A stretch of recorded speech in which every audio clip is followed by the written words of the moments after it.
அந்த பேதுரு என்ன தெரியுமா? ஆண்டவரே, இந்த 12 பேர் உங்க கூட இருக்கிறோம், இதுல 11 பேர் ஓடி போயிடுவான், ஆனா என்னதான் ஆனாலும் நான் உங்க கூட தான் நிப்பேன். அல்லேலூயா.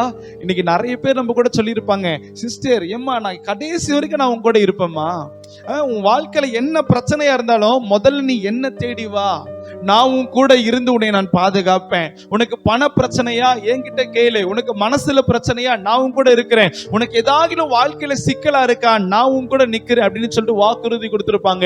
இந்த இடத்துல பேதுரு அதே போலதான். இயேசுவுக்கு தெரியும் பேதுரு இப்படி எல்லாம் பண்ணிருவான்னு. பேதுரு இப்படி சொல்றார், ஆண்டவரே யாரு ஓடி போனாலும் நான் உங்களை விட்டு ஓடி போக மாட்டேன். அல்லேலூயா. உடனே இயேசு பேதுருவை ஏத்தி இறக்கி பார்த்துட்டு சொன்னாரு, பேதுருவே, இன்னைக்கு காலையில விடியறதுக்குள்ள 3வது முறை சேவல் கூவுறதுக்குள்ள நீ என்ன பண்ணிருவ? மறுதலிச்சிருவ.